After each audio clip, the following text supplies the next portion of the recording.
सर्दियों का मौसम चल रहा था। एक दिन बहुत ही ज्यादा ठंड पड़ जाती है। लाडो चिड़िया बोली, अरे बाप रे, आज सुबह इतनी ज्यादा ठंड है, मुझे कुछ तो करना पड़ेगा। अगर मेरा घोंसला गर्म रखना है तो मुझे आग जलाने के लिए लकड़ियां जमा करनी पड़ेगी, नहीं तो मैं इस ठंड में मर ही जाऊंगी। लेकिन मैं ये काम अकेले नहीं कर सकती, मुझे किसी की मदद लेनी पड़ेगी। इतना सोचने के बाद लाडो चिड़िया मीनू चिड़िया के पास चली जाती है। लाडो चिड़िया बोली, अरे मीनू मौसी, तुम क्या कर रही हो?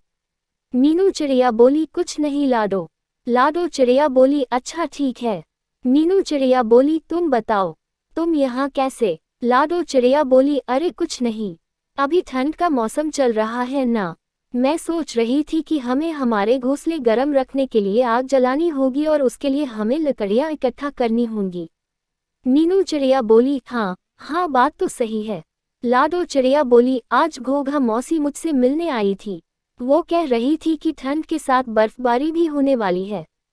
मेरे तो ठंड की वजह से अभी से हाथ पैर कांप रहे हैं। मीनू चिड़िया बोली, तो बताओ कब जाना है लकड़ियाँ लेने को?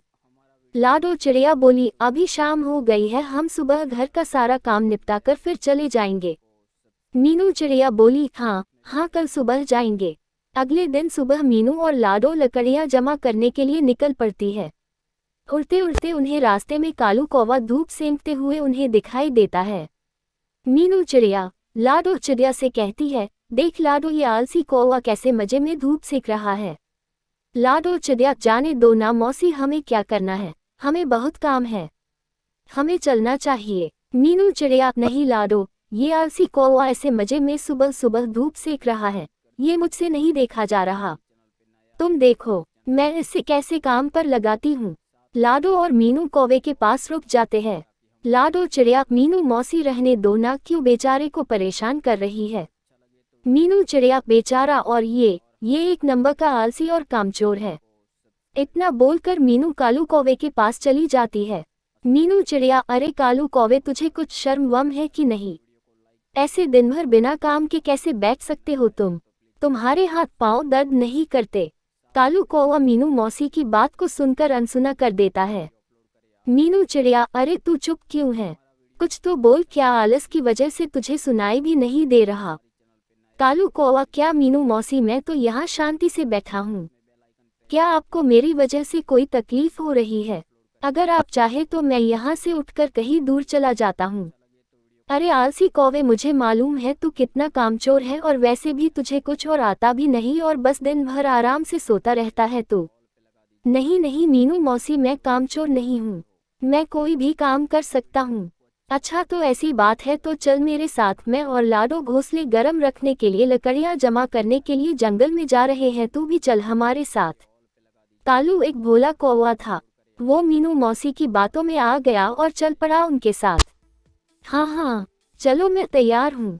देख ले, तू अभी हाँ बोल रहा है, बीच में काम छोड़कर कहीं भाग तो नहीं जाएगा? अगर तूने ऐसा किया तो मैं तुझे हमारे ग्रुप से निकाल दूंगी, तो बैठे रहना रात में ठंड में ठिठुरते हुए। कालू कौवा, नहीं नहीं मौसी, मैं आ रहा हूँ ना तुम्हारे साथ।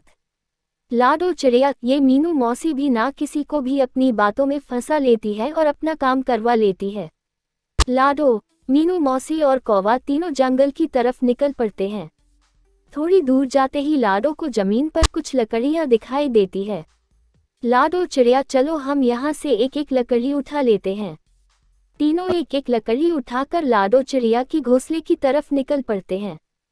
तीनों लाडो चिड़िया के घोंसले के पास आ जाते हैं। तभी मीनू चिड़िया लाडो से कहती है, लाडो तुम्हारा घोंसला तो बहुत छोटा है, अगर हम यहाँ लकड़ी इकट्ठा करेंगे तो घोंसले में रहने के लिए जगह नहीं रहेगी और फिर हमें आग भी तो जलानी है। हम एक काम करेंगे, मेरा घोंसला बहुत बड़ा है, हम लकड़ियाँ मेरे घोंसले में जमा करते हैं, रात में हम तीनों वहीं पर आग जलाएंगे और आराम से सो जाएंगे। लाडो चिड़िया, आप सही कह रही हो मीनू मौसी, हम वैसा ही करेंगे। कालू भैया, चलिए हम मीनू मौसी के घोंसले की तरफ चलते हैं। कालू लाडो की हाँ में हाँ मिलाकर पीछे पीछे चल पड़ता है। तीनों मिलकर लकड़ियाँ मौसी के घोंसले में रख देते हैं। लाडो चिड़िया, चलो हमें और भी लकड़ियाँ लानी पड़ेगी, ये लकड़ियाँ तो हमें आग जलाने में कम पड़ जाएगी, हमें कुछ और लकड़ियों की जरूरत पड़ेगी। तभी मीनू चिड़िया पाँव में मोच आने का झूठा नाटक करती है। मीनू चिड़िया, अरे बाप रे, उई माँ, मर गई रे, शायद मेरे पैर में मोच आई है, अब मैं लकड़ियाँ नहीं उठा पाऊंगी। लाडो चिड़िया, कोई बात नहीं मौसी, आप आराम कीजिए, मैं और कालू भैया जाकर लकड़ियाँ जमा कर देंगे। इतना बोलकर लाडो और कालू वहां से लकड़ियाँ लाने के लिए उड़ जाते हैं। दिन भर दोनों लकड़ियाँ जमा कर रहे थे। ऐसा करते करते मीनू मौसी के घर में लकड़ियों का ढेर लग जाता है। मीनू चिड़िया, अरे वाह, इसे कहते हैं सुकून की जिंदगी। रात में तीनों मिलकर मौसी के घर आग जला लेते हैं और आराम से सो जाते हैं। जब सुबह हो जाती है, कालू कहता है कि कल तो बहुत अच्छी नींद आई मुझे, लेकिन अब मुझे बहुत ज्यादा भूख लग रही है। लाडो चिड़िया, भूख तो मुझे भी लगी है कालू भैया, देखते हैं मीनू मौसी के घर कुछ खाने के लिए है कि नहीं। लाडो मीनू मौसी से कहती है, अरे मीनू मौसी, हमें बहुत भूख लगी है, आपके पास कुछ खाने को है? मीनू चिड़िया, हाँ, मेरे पास थोड़ा अनाज बचा है। आखिर तुमने हमारे लिए इतना सारा काम जो किया है, दोनों थोड़ा थोड़ा करके अनाज खा लेते हैं। खाना खाने के बाद लाडो कालू से कहती है, चलो कालू भैया, हमें और लकड़ियाँ जमा करनी होगी। तभी मौसी उन दोनों को रोक लेती है और कहती है, लाडो तुम एक काम करो, तुम लकड़ियों के बजाय अनाज जमा करो। घर में सिर्फ थोड़ा ही अनाज बचा है, अगर मैं अकेली होती तो अनाज बच जाता, लेकिन अब हम 3 लोग हैं, इसलिए हमें और अनाज चाहिए।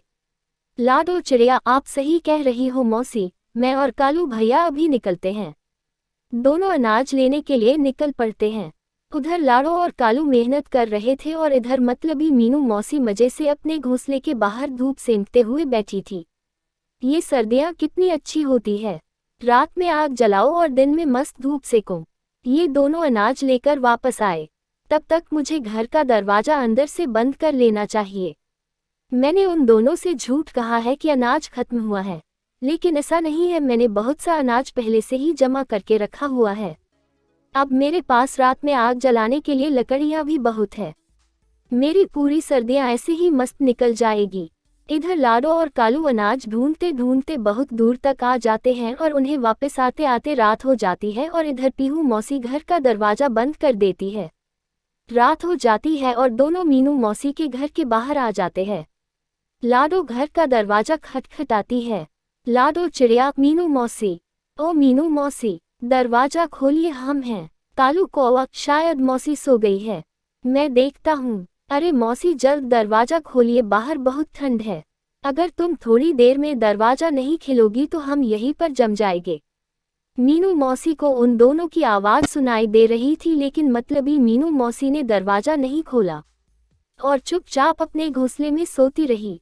लाडो चिड़िया, कालू भैया, शायद मीनू मौसी सो गई, चलो हम मेरे घोंसले में चलते हैं, मेरे घोंसले में थोड़ी लकड़ी पड़ी है, हम आज रात वही लकड़ियाँ जलाकर सो जाएंगे। कालू कौवा, हाँ चलो चलो। थोड़ी देर बाद मीनू खिड़की से झांक कर देखती है। मीनू चिड़िया, मुझे लगता है शायद वो दोनों चले गए होंगे, मैं अब अकेली ही आग जला देती हूँ। मीनू मौसी आग जला देती है। अरे बाप रे, आज तो बहुत ही ज्यादा ठंड है, मुझे और ज्यादा लकड़ियाँ जलानी पड़ेगी, मेरे पास तो बहुत ज्यादा लकड़ियाँ हैं। मीनू मौसी लकड़ियों के ढेर को खींचने लगती है, तभी लकड़ियों का ढेर खिसककर आग में आ जाता है और वो लकड़ियां भी आग पकड़ लेती है। मीनू मौसी, अरे ये क्या हो गया, कोई मुझे बचाओ। लाडो, कालू, कहाँ हो तुम दोनों? लाडो चिड़िया, अरे कालू भैया, ये तो मौसी की आवाज लग रही है, मुझे लगता है वो मुसीबत में है, हमें जाकर देखना होगा। जैसे ही वो दोनों मौसी के घोंसले के बाहर आ जाते हैं तो देखते हैं कि घोंसले के चारों तरफ आग लगी होती है। कालू हिम्मत और बहादुरी से दरवाजा तोड़ देता है और मौसी को आग से बाहर निकाल लेता है। मौसी के पंखों को आग लग चुकी होती है। तभी कालू कौवा मौसी को पास वाले तालाब में छोड़ देता है। मौसी की जान बच जाती है और मौसी पानी से बाहर आ जाती है और कालू कौवे को कहती है, मुझे माफ कर दो, मैं मतलबी हो गई थी, पाँव में मोच आती, ये झूठ कहा आप दोनों से, इसके सामने मौत चाहिए। सिर में चोट, हाथ दोनों सर, और सारा काम तुम दोनों से करवाया। तुम्हारे आने से पहले ही दरवाजा बंद भी कर दिया, लेकिन मुझे मेरी लालच की सजा मिल गई और मेरा एक पंख भी जल गया। मीनू मौसी को अपनी गलती की सजा मिल चुकी थी।